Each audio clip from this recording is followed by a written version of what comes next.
Okay, so this video is a follow-up to what I did for version 13. The goal of this video is to prepare anyone who's either completely new to FSD or who's coming from version 13 for the experience.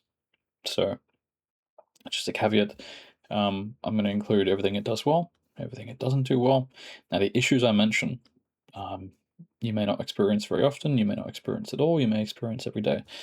The point isn't necessarily to throw shade at the system, but it's just to prepare people to supervise properly, to be prepared to look out for certain situations that they may come across, and be ready and get the most out of the system as a result. So, just start out with, I'm just going to go through some terms that I might use or you might see used online, just so you've got some context for this.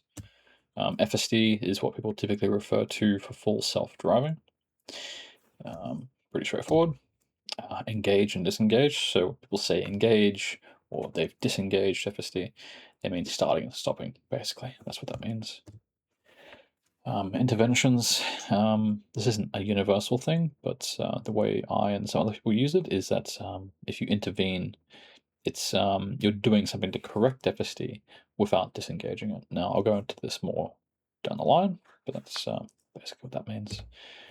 POE means pedal of encouragement. It's like a community term for basically pressing the accelerator. It's just faster to type POE than it is press the accelerator. Neural net, so that is what is the underlying architecture of the software that is FSD. Similar to ChatGPT and GPT, in the sense that it's not an LLM because it's not language. It's not processing language. It's processing visual inputs and that kind of stuff. So uses the same kind of architecture, but it has a different method of machine learning. Feel free to read up on this stuff, but the reason I'm putting it here is that if you hear neural net used in reference to FSD, it's just basically talking about the brain behind it all. The blue noodle is just sort of a friendly name that we use for the sort of blue line that comes out the front of the car when you look at it on the screen when FSD is engaged. Now, the purpose of this is to sort of give the user confidence that of what FSD is going to be doing next. So if you go around a bend, it bends to follow the road. If you're coming up to a stop or a car, it stops short of the car or stops short of the stop line, just so you know what it's doing in general. And the visualization is what you get on your screen when you've got FSD engaged. It's just basically, it's not holistic, it doesn't show everything that FSD is seeing and reacting to, but it's just a general guide for what it's basically what it's seeing, all the important stuff at least. So, you got in the car. Now to start FSD, it can be started from park. These are the conditions it can be started, sorry. It can be started from park. It can be started whilst driving. And under all circumstances, it can be started either from the button on the screen, start self-driving, or by the right scroll wheel. If you're in that version of car which doesn't have stalks on the right-hand side. If you're in a slightly older Model Y pre-refresh that does have FSD, you'll have it on the right-hand stalk, same way that you engage auto steer or autopilot. Now, it's worth noting that if you're currently driving, the start self-driving button isn't blue like it is when it's in park. It's just sort of, it's got a slight outline, but it's still there in the same spot. So just something worth noting. So even if you're in a parking space, either a lined one or if it's on the side of the road, like a parallel parking situation, you can still engage FSD. It will maneuver its way out the park as necessary. If it doesn't ever move, then just press the accelerator and that'll get it going. Sometimes it sort of hesitates. Just a note, be aware of your position relative to navigation. So let's just say you're in the far left lane, you change the navigation, and suddenly the car needs to do a right-hand turn 100 meters out. Now, if it's safe to do so, it will get over 2 lanes, but it will do so instantly. Like the moment you engage FSD, it will start doing what it needs to do to get over. That could be a bit jarring to people, so just giving fair warning here about that.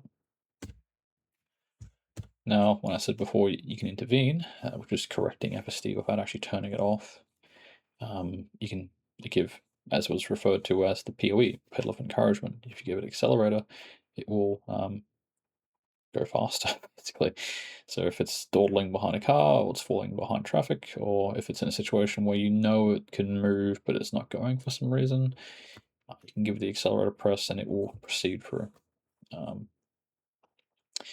couple of things to be careful of with this is it can see in 360 degrees and reacts in 200 milliseconds. So only give the accelerator press if it's come to a stop and you absolutely know it's clear, because maybe there's a freaking bike hurtling down a blind corner or something like that that it can see that you can't see. So it's good to apply caution to this kind of thing. Whenever you're disengaging FSD, it's worth being careful to make sure that you're not going to put yourself in a worse situation. And using the indicator. So if you just want to change lanes for whatever reason, put the indicator on. Most cases it will obey it. If it doesn't, hold the indicator, and it will sort of give it a more urgent sort of impetus to move across. But sometimes even that doesn't work. So sometimes no reason. Now keep in mind that if there's a car right next to you, it's not going to just change lanes into them. It will change lanes when it's safe, even if you're holding the indicator down. It's just you're giving a nudge to the system to say, hey, I want you to move across when you can. So it works. Now disengaging FSD, simple as any amount of brake pedal pressure will disengage FSD. Something to be mindful of this is you probably noticed if you've used a Tesla for any amount of time, when it comes to a stop at the lights or on a hill or wherever, the auto brake system will depress the friction brakes, like the physical brakes, fully. So the brake pedal will go all the way down. Now, if you're hovering your foot around the brake pedal whilst FSD is stopped, obviously when it goes to move, that brake pedal will come back up. So just make sure that you're not going to accidentally nudge that. Because if you do, then FSD will disengage and you'll sort of be left in the lurch there. I am speaking from experience with that one, unfortunately. Again, the same way that you engage FSD with either the right-hand wheel button or pulling down the stalk, again, that just disengages it. The third way is applying torque to the steering wheel. So anyone who's familiar with auto steer or autopilot will know about how much they have to put on the wheel in terms of pressure to disengage.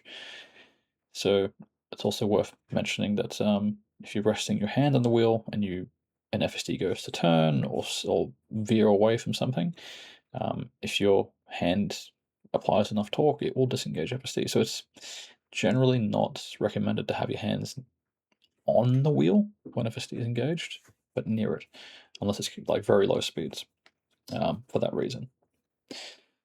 So yeah, this effect, like the amount of torque required to disengage FSD, is actually lessened whenever the indicator is on, either because of FSD putting it on or putting it on yourself. This is, I think, a safety thing to stop people overcorrecting. So, but it's also, you can also use it to your advantage if you want. So when you disengage for whatever reason, you get given a menu which pops up at the bottom of the screen, which gives you 4 options. So the first one being critical. So if you had to disengage FSD for a critical reason, safety or otherwise, then you select that. Parking situations. So the point of these 4 things is to give feedback to Tesla, to give them a reason for why you disengaged. So it's best if it does a bad park job, or it's about to do a bad park job, or you just took over because it was in a parking situation and you wanted to park yourself and you didn't think it was doing a good enough job. Select parking, and Tesla will look at the footage and be like, okay, the car did 3 laps of the parking lot instead of parking in a spot that was readily available. Like, it's something that will improve the system over time. And just, again, navigation. If the car gets in the left lane when it needs to get in the right lane to turn, you disengage, mark it as navigation. And that's something that will tag the system for auto correction. And if it's none of those things, you're just disengaging for personal preference, or it doesn't fit any of those criteria, you can select other, and it will still be processed, but it'll just be treated generally, and it'll be auto tagged in their system based on what they think is actually happening. something that's kind of hidden, but when that menu is visible, what you can actually do is press the microphone button on the wheel, and you get 12 seconds to leave a voice memo for Tesla to explain why you disengage. So that can be handy if it's a complex situation, but you want to give feedback because it's critical, but it's something that's worth describing. People who are new to version 14, but who came from version 13, this will be new for you as well. In particular, is the speed profile. So you have 4 speed profiles in order from slowest to fastest. You have sloth, chill, standard, and hurry. It's also, if you scroll up or down, that's the order they'll go in. Sloth being at the far bottom, and hurry being at the top. If you're scrolling the right wheel, that is, on the steering wheel. So sloth is the slowest profile. It's also the one that's selected by default when you use FSD for the first time. It aims for 10 kilometers an hour under the speed limit in all situations.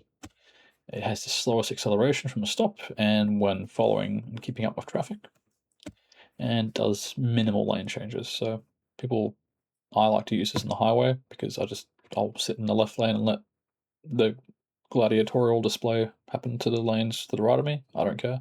I just want to get where I'm going. So if you're like me, sloth can be good for that. Chill is the next one up. It's closer to standard than it is to sloth. It's pretty much standard behavior in terms of the standard profile, but just it's more chill about how it does everything. It aims for 2 kilometers an hour under the speed limit most of the time. Sometimes it gets to the limit. Sometimes it sticks a lot slower, like 5 or 10 under. It has slower acceleration than standard. Not just slower, but also smoother. It's if anyone who's used version 13, it's like version 13, but just a bit more snappy. It's actually really nice for that. It does keep a larger gap to the car in front than standard. This is, I think, the main reason people use it. It avoids tailgating, but just keeps a good, safe, comfortable gap to the car in front. And it makes less lane changes than standard, which is another reason why people use it, because it's comfortable. Pardon me. And then you have standard. Standard is, well, in America it's the middle of the lane in terms of the profiles, but it's the second fastest in Australia. So it aims for the speed limit, or up to 2 kilometers an hour above. It has slightly less acceleration than hurry, not by a lot, but it's faster than chill, definitely, but not as fast as hurry, obviously. Keeps a slightly larger gap than hurry, but not by much. But it's definitely closer to the car in front than chill. So, yeah. We should have made a sliding scale for this to describe it, but anyway.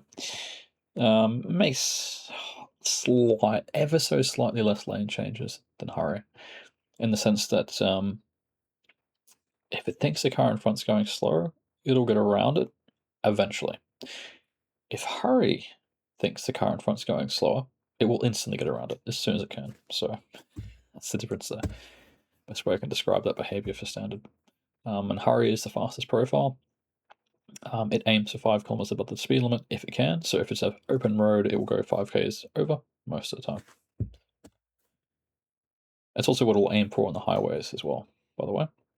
So something to be mindful of for those who travel those things quite regularly for speed cameras. Has the highest acceleration of all profiles, obviously. Not as anyone who used 14.3.3. You're coming to 14.3.5, you'll notice it's been noticeably nerfed in terms of how it takes off from the line. Pardon me. It keeps a slightly smaller gap with the car in front compared to standard. But again, if you're coming from 14.3.3, you'll notice that it keeps a much larger gap than it did there, where it was practically tailgating a lot of the time. As I said before, whenever it sees any opportunity to go around the car in front, unless that car in front is going 5 over the limit, it will try and go around. Simple as that. And it is very assertive in doing so. So people who like to drive like that, you'll probably like hurry. Biggest advantage of hurry, and the only reason I ever use it, is one of the issues, as I'll go through later on with FSD currently, is that it doesn't detect speed limits properly all the time. So if you pick up a speed limit, if it picks up a speed limit that's lower than what the current limit is, what it will do is hurry will continue with the speed of traffic around it. So it's a good thing for that, accounting for those incorrect speed limits, but it can also be a bad thing because what happens is, let's just say you're going through roadworks, all the people around you are still going 80 because, I don't know, the ute drivers or something. The car will continue going 80 with the pack. If that's what you don't want, you're probably not using hurry in that case anyway, but it's just, yeah, something to be aware of. So, destination parking. So these are the options that you get presented with when you navigate. They can be changed at any time from the top right-hand corner of the screen. And they're broken down into sort of different modes. So depending on where you're going. So the car can choose to park, or you can choose for the car to park, and you have multiple options for that. So parking lot is any open air multi-car park lot. So if you select this, it will try and find a park in that kind of location. If there's a parking garage near your destination, it will opt to park into that if you choose it. If you're navigating to a charger, that charger option will appear. If you're navigating to a street address, it will, and you select street, it will park in any space available as best as it can on the street. Just be aware that sometimes it can park across driveways, so it's not perfect with that yet. And if you're navigating to another street address and it detects that there's a driveway, it can choose to pull into it. Now, all these contextual ones are based on the mapping, so it's kind of dependent on it detecting that there is a parking garage at the destination. Same thing with the charger, and same thing with the driveway. So, but I've not had these options not appear correctly or appear improperly. So far, it's been 100% for me, so that's good. And the other option is to pull over. So what this does is it will pull over on the side of the street or wherever it deems appropriate off the road, and it won't go into park. It will just sort of stop. And if you've got a multi-step navigation journey, it won't go anywhere until you press continue journey, and then it will go. Otherwise, it will just sit there until you press the accelerator pedal, and it will continue on the journey. If you don't select any options, then what it will do is the car will do its best to figure out what it needs to do and select one of these options itself. So when it comes to parking behavior, still not the best in version 14. So it has trouble parking between lines properly. It can park in non-parking spaces, so stuff like hatched areas, even trolley drop-off areas, anything it's sort of like a cat in the sense that if it fits, it sits. But it's just a robot car, so just beware that if it looks like a parking space, it might go for it if the parking lot's full, or even if it's not full. And it can and does park in disabled parking spaces illegally. Well, I guess if you can legally use one, then it's not illegal, but yeah, it does use them, doesn't avoid them. And again, it can park in any physical spaces which are restricted or illogical. So loading docks, signed parking, reserved parking across driveways. Even in some weird cases, parking in the lanes of parking lots or even the entry to parking lots. I've seen it once. It pulled off the road into the entry to the car park and just sat there and said, "I'm done," and parked. So it's just, I don't think it's very common, but it's just be wary of where it parks. What you can do to help it though is, in most cases, you can't get the park in a specific parking spot, but what you can do is you can guide it. Like if you want it to go to the front of a parking lot instead of the back, or vice versa, if you put a pin down, it will do its best to sort of go there. Not 100%, but it's one way you can guide the system. So this is where we get into the behavior of FSD. Now I'm coming at this from an angle of someone who's never used FSD before, who doesn't know what it can do. you'll learn pretty quickly what it can do, but if you're curious and you want to learn before going into it, like I was, this is what it can do. So steering and general navigation of lanes and roadways. A lot of new adaptive cruise control systems can keep lane well enough. This is a step beyond that. It's when it comes to just raw keeping in the lane, it's like if the lane lines are bad or there's no lane lines at all, it will still bias towards the left of the lane. So it's really good at that general mechanics of that. Indicates when necessary, changing lanes, turning off the road, entering and exiting roundabouts, all that kind of stuff. It does it fine. Even when it has to change into the oncoming lane to go around a car or a motorcycle, or not motorcycle, sorry, a car or a cyclist, it will sort of indicate right, then indicate left to get back into the on-side lane. Obviously handles braking and acceleration, keeps with the flow of traffic, comes to stops at stop signs, traffic lights, all that kind of stuff. Merges, so it's going from an ending lane. It deals with people who are coming from an ending lane into its lane. It handles going onto the highway. Any situation where you have to merge with other vehicles, it will handle that. Now, all the items here with asterisks, will be sort of delved into with more detail in the issues section. So this is just more means in general it can handle these things. So in general, it can handle yielding at a yield sign, a roundabout, entering a road, that kind of stuff. When backing out from a parking space, any situation where a human would have to yield, it for the most part does the same thing. It honestly sometimes does better than most people. Overtaking. So that's a double lane road, highways, dual carriageways, that kind of stuff. It will go around cars if it deems it necessary. Roadworks, for the most part, can handle fine if they're well coned. Even if the lines are all over the place, it handles them fine. It handles them better if there's a lead car, but still handles it fine if it's by itself at 10 p.m. and there's bad visibility. It tends to work it out pretty admirably, actually, but not in all cases. It can handle emergency vehicles, so as long as they have their lights on. It can technically hear them, but it has to. The way it handles it is that it's like a dual trigger. If it sees them and then it hears them as well, that's sort of the trigger for it to be like, okay, cool, I'm going to pull over. And what it will do is, if it can pull off the road, it will. If it can't, it will just sort of verge as far left or right as it can to make space and let them come through. If you're this is more of an edge case, but if you're being hard tailgated, it will change lanes to get away from them, basically.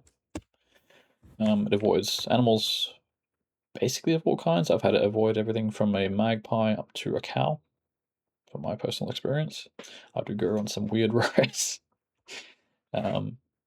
Boxes, rubbish bags. It doesn't avoid everything. Sometimes it doesn't avoid something that you'd think it would, and sometimes it avoids something you wouldn't think it would. So it's not perfect logic yet, but it's there. Technically can handle drive-throughs. There's a bit of a process to it. I won't go into it because I think it's a bit of a gimmick, but technically there's a way you can get it to go through drive-throughs. So I'm just including it here because it's technically possible.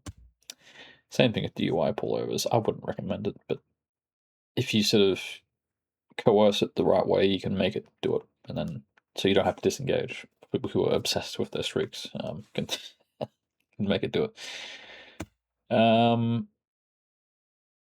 Parking gates. This is what it is good at. So if it sees a parking gate, it'll stop just prior to it, where it'll see like the machine that you're going to stop at, and it will stop there for you. And then once the broom gate goes up, it will proceed. Speaking of broom gates, some behavior where FSD cannot handle it, and you should in all cases disengage. One of them is a level crossing, train crossing. There's two aspects to this issue. One, it doesn't treat the flashing red lights to either side as a stop. And another thing is that because its logic for broom gates is for it to proceed once they go up. As you know, if the broom gate goes up, you're not supposed to go, but FSD will go because it's sort of its logic is, oh, boom gate going up, I go. And because it can't see those red flashing lights or doesn't sort of recognize them, obviously it's going to illegally proceed for a level crossing. So not worth the risk for many reasons, so I recommend disengaging. Now, this is speaking from personal experience and a couple of reports I've found online. For roads specifically, those very narrow, can only fit one car at a time, or very nearly one car at a time, sort of unmarked roads that have like dirt shoulders. It doesn't like going on the dirt. It treats it like lava almost. And I've had somewhat of a close call in a situation where it just wasn't like there's a car coming the other way and it just wasn't budging. It wasn't getting off the road to give way, so I had to give way. I'm leaving this here because I think it's worth being aware of, especially at night. So I personally would disengage and just sort of get off into the shoulder for this case at this point. But you're welcome to test it yourself for science, but I wouldn't recommend it. Some other stuff to look out for. So this is getting into the issues basically where these are things that I've experienced myself, or I have sort of verified it by literally seeing video footage of FSD doing it. So in my case, I think this is a pretty comprehensive list. This is everything I know of, and I've followed software release very closely. So yeah, getting into it, the primary issue I feel for this current version of FSD is what is referred to as the brake stabbing and brake slamming. So there's two aspects to this. The brake stabbing is, you'll notice it as a very quick sort of on and off, on and off, on and off of the brakes as it's thinking or reconsidering going or stopping. The more extreme version of this indecisiveness is when it will slam the brakes on, either entering a roundabout or going through a yellow light or coming out of a slip lane. Now, this is heavy braking. Some people have said that they've actually left skid marks on the road. It's been full AEB braking. Yeah, this is the most serious issue. It doesn't always happen, and it's not always so severe, but it's just something to be aware of. That's all I can say at this point. Another serious one is red light behavior. Now, if you've become complacent with FSD in version 13 and it not going through lights, pardon me, it is something that's happening with this version. I've had it happen to me multiple times already in the last couple of weeks of having it. So what it can sometimes do is, I think it's based on the US turn on red logic they have over there.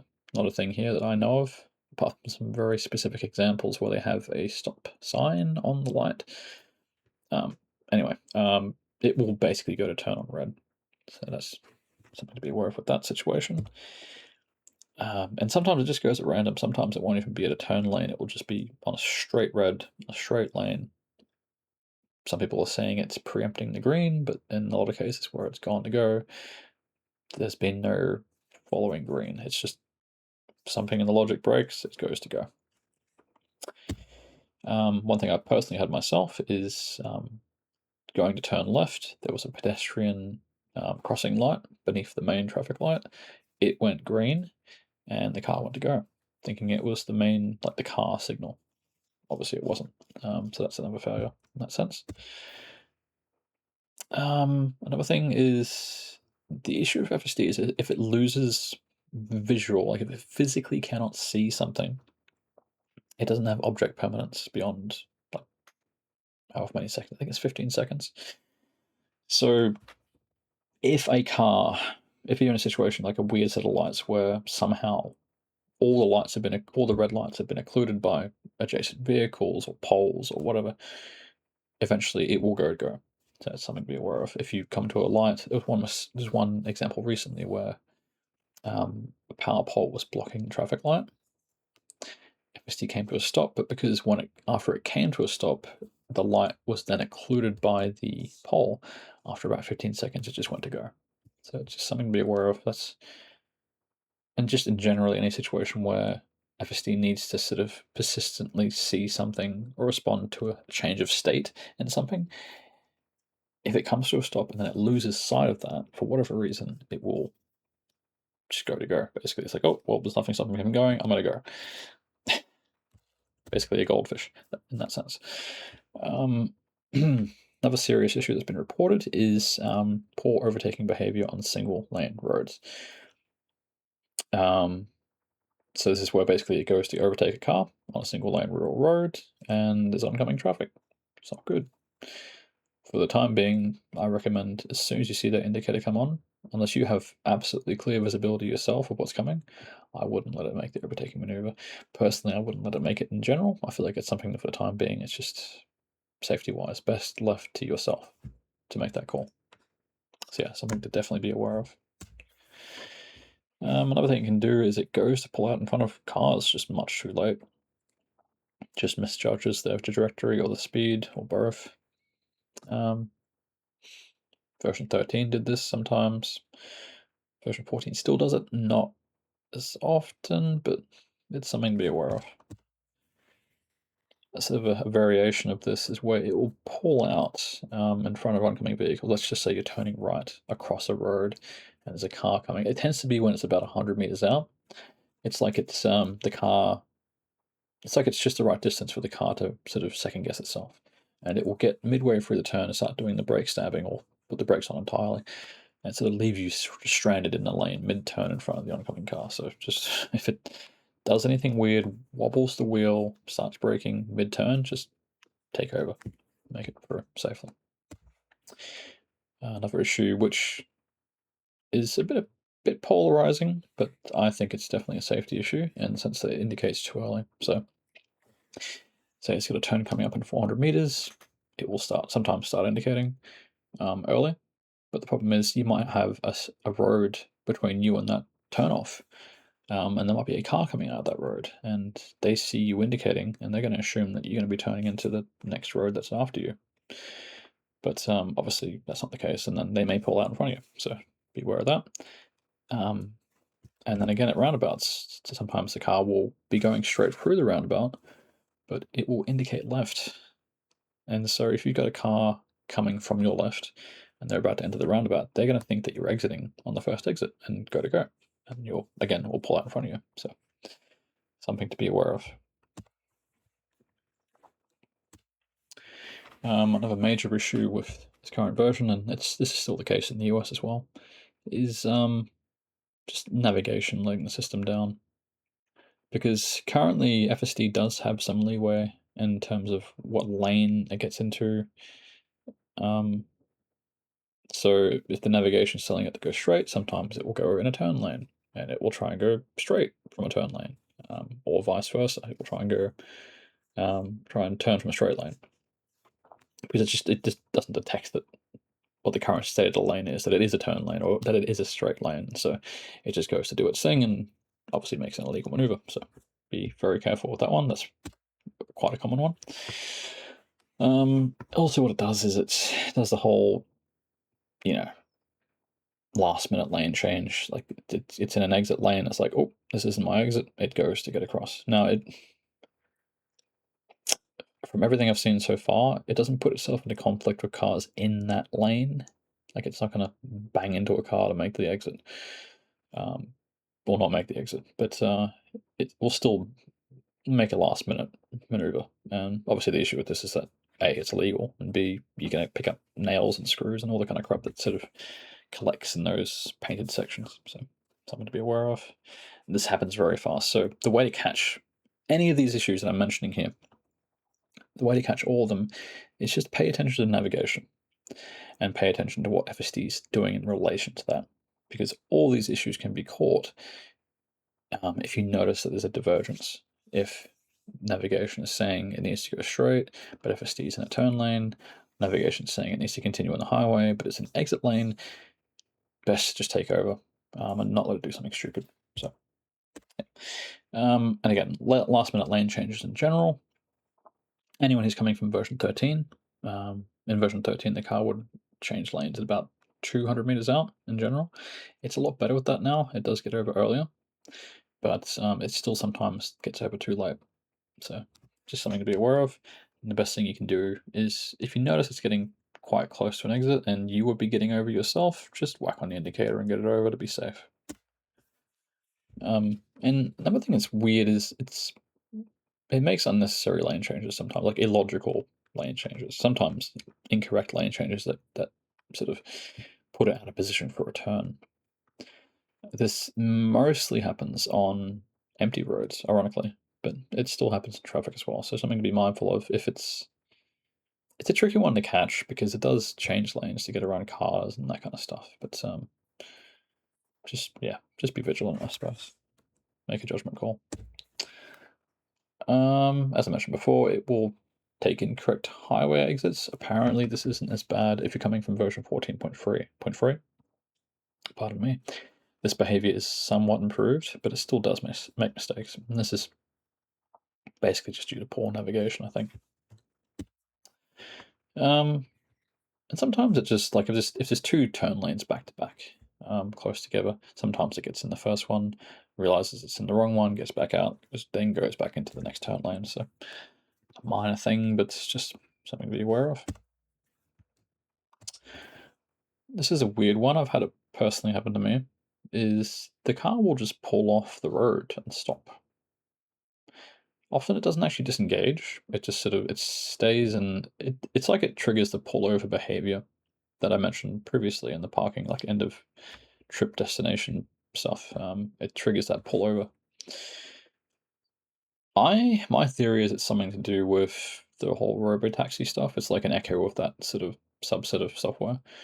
But in any case, whatever the cause is, it basically just pulls over safely. It's not a safety issue. Like it's it goes to pull over and then eventually gets going again. So just figured I'd throw it in there because if you experience it, just not the only one, I suppose. And a more serious variation of this is sometimes it will sort of verge towards gutters or barriers, and sometimes it indicates to show that that's what it's doing. So I've seen one example of the car sort of going to like it's basically changing lanes, but into a lane that doesn't exist. In that case, it was changing left into a gutter. Another case was on the highway. The car indicated right, but it was already in the rightmost lane, and it just started going towards the concrete barrier. So it was like, beware of this one. Be vigilant with incorrect indicators and just the car generally doing weird stuff like that, I suppose. Probably the second most serious issue with this update is what people have been calling the wobble of doom. And this is basically where the car gets into an indecision loop. It just sort of wobbles the wheel backwards and forwards. Do I go left? Do I go right? Do I go left? Do I go right? It just does it endlessly. Now, this is a serious one because if you don't take over, it will just keep going forward until it hits something. This has been confirmed in the US. It's happened a couple of times, unfortunately. So yeah, if the car starts wobbling the wheel quickly, just take over. Don't play around with it. It's a serious issue. I hope they fix soon. Another one, which I've also personally experienced, is in parking situations, the car will sometimes go to park in occupied car spaces. Like if it's like a Mini or something, it didn't immediately see when it started to make this parking maneuver, it will just start backing in. Now I'm sure it will stop eventually, but I don't ever give it the option. I stop it from doing it. In my instance, it was a camping ground and cars were lined up parked next to each other. There was what looked like a gap, but there was a giant tree in the parking space. But I guess FSD saw the extremities of the space and thought, oh, I could fit there, but didn't, for whatever reason, see the tree. Which is weird because it can definitely see trees and things that big. So I think the parking logic is a bit dumbed down compared to the FSD logic. And so when it's in car parks, in general, it's a bit more dumb. That's something to be aware of. I personally would not let it go into car parks currently. Another big issue for people that have been reported is highway speed recognition. So, speaking of going into different modes, when it's on the highway, it has a different sort of layer to the neural net that handles highway behavior, and so it does behave differently in general. And because of this, for the time being, it seems to not get speeds right. A lot of the time, it will pick up 80 and 100, or pick up 100 and 110, It's a known issue on highways, so not sure what the case of that one is, but yeah, something to be aware of. For the Model YL specifically, currently has an issue with biasing too far to the right of a lane, like basically on the line. Now, people saying this is a camera calibration thing. It's not. The car can, like, if you look at the visualization, it sees that it's on the far right side of the lane. So it's not that the cameras aren't calibrated properly. It's just it's an issue with FSD, and Tesla themselves have confirmed that this is an issue that's known to them, and they're working on it. So, but it is serious in some cases. Like, there's already been a person who on FSD, they were traveling in a straight lane. There was a bus in the turn lane, and the car was biased so far to the right that when the bus turned, it clipped off the side mirror of the Model Y. So it's just something to be aware of. And as I mentioned before, parking lots, it doesn't navigate them that well, and any kind of low curbs or islands, it can curb the wheels. Multiple people have said it's curb the wheels in these situations. So my recommendation, again, is to just not let it go to the parking lots and just do it yourself. Another one that's sort of just a general thing is just incorrect speed limit detection. It's an issue, again, even in the US, where it's the most advanced version. So this comes from a number of things. Most common in my experience is misreading signs or missing signs. So it will read a 60 as a 30, or a 90, or an 80 as a 30. Any kind of symbol that's visually similar, it tends to conflate. And also, you'll go past a speed sign and it just won't see it, or it'll ignore it, and the speed on the screen won't update, and you'll be stuck going the wrong speed. So, yeah. Another thing is bad map data. So if there's a big enough interval between signs, it falls back to map data. Also, if you're turning from one road into another and it doesn't immediately see a speed sign, it will pick up the map data and use that. Now, if that map data is incorrect, then you're going to be going the incorrect speed. So, something to be aware of. School zones, this is not really fixed. Again, not even fixed in the US. Sometimes it will go 40 when it should be going 60, or will go 60 when it should be going 40. It doesn't recognize the hours. Sometimes it does. Most of the time it doesn't, in my experience. Construction zones, not 100% perfect with these. Sometimes it just ignores the 40 signs. Another issue with that is if it does pick up the 40 sign, it may not see another roadside permanent speed sign for some time, and it will be stuck going 40 in a 60 or an 80 zone. So, yeah.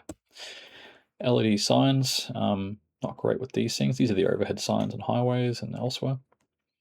A lot of people have conjectured that this is to do with the camera refresh rate, because they'll see the dashcam footage and they'll see that sort of the LED speed sign is partially obscured. This isn't actually the case. The cameras, the Sony sensors that they use and the Tesla cameras actually have a built-in flicker mitigation system to avoid this. So it's not that, it's just the fact that it's not trained on these signs well enough. And sometimes it can be lack of contrast as well. In direct sunlight, those signs aren't exactly perfectly clear like a roadside sign is. So hopefully something they'll fix with training over time. Another thing that seems to be specific to New South Wales, to my knowledge, is if you go past the bus that has the 40 speed sign on the back of it, because the bus is stationary, it treats it as a roadside sign and it will update the speed, which is funny and sad at the same time. It's good in the sense that it won't happen on the highway if the bus is moving, but yeah, it's something to be aware of.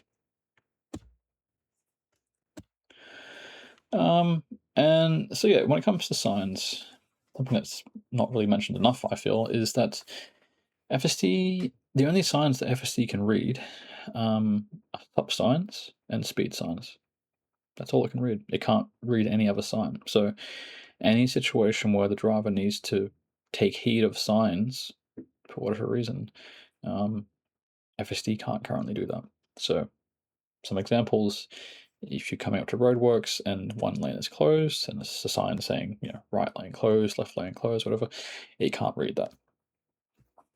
Variable lane roads. So some of the roads I think in Melbourne, in peak hour, there's 3 inbound, 2 outbound, and vice versa in the evening. And stuff like Sydney Harbour Bridge, where there's the lanes open and close, it can't really handle that either. Form 1 or Form 2 or whatever lane, merge lanes, it will handle the merge fine eventually, but it can't read these signs, so it will often get into the left lane, thinking it's an additional lane, even though it's ending in 50 meters, and then have to merge back. So something to be aware of. No entry signs to any kind of situation where it says no entry, it can't read them, so it will potentially try to go in. Just simple as that. Just something to be aware of. One-ways, in a lot of cases it detects one-ways correctly because of mapping, but the mapping isn't there, or it's poorly done. It can't rely on the signs that say one way to sort of tell it to not go in, so something to be aware of that. And any kind of parking advisory signs like service vehicles only or whatever, it can't read these, so it will try and park in those spaces if it chooses to. So when using FSD, it uses the internal camera that's above the rearview mirror to make sure you're paying attention. So, and if the NAG system is triggered, or the driver attention monitoring system it's called, it will flash blue and say pay attention to the road. So what can trigger it is looking out the windows, the side windows too long, looking anywhere inside the car for too long, holding your phone, holding anything in both hands, so your arm's unavailable to take over, one or more eyes being shut, and all of the above, except the eyes being shut, are actually exempt when the car is stopped at lights. So yeah. Increased NAG, the system is more strict when in hurry mode, and especially on highways.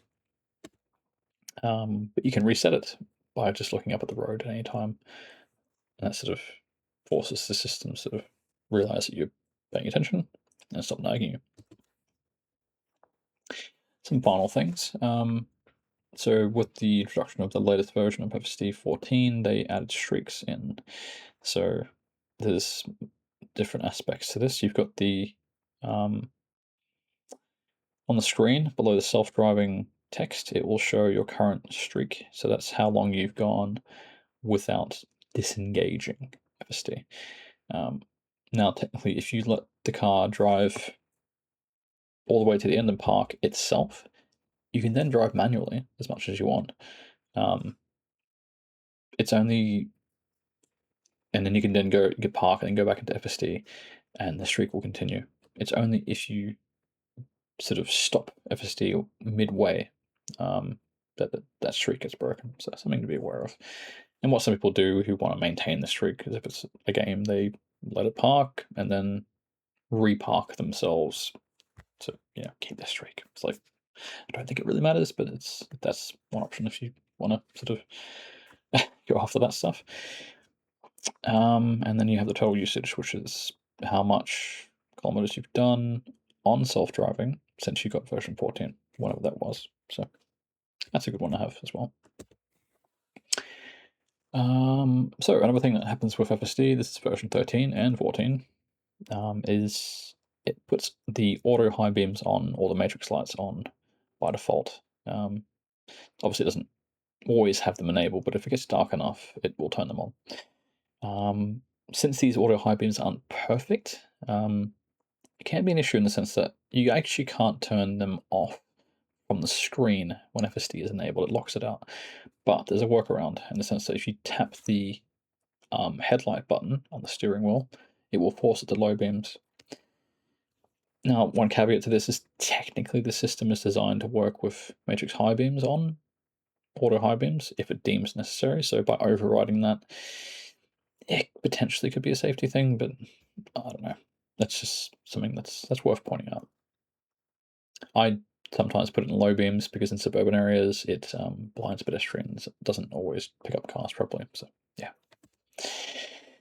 And continuing with the NAG system, there's some messages that you'll get. So one of them is keeping your hands available. So if you're God forbid, eating a burger or something, it detects that your hands are occupied and not ready to take over, and it will give you a warning message, and it will count as a nag.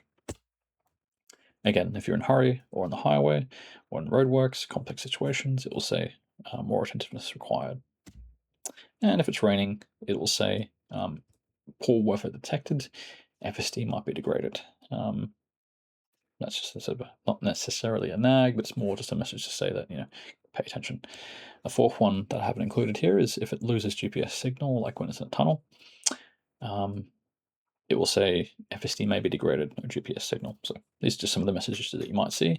If you see them, then this is what they mean.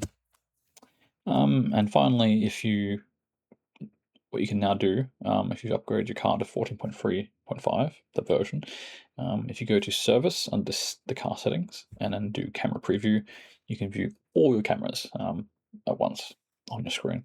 So if you want that, then that's cool. But yeah, so this is a very long video, but the idea is to be comprehensive, include everything you need to know to use FSD to its fullest potential.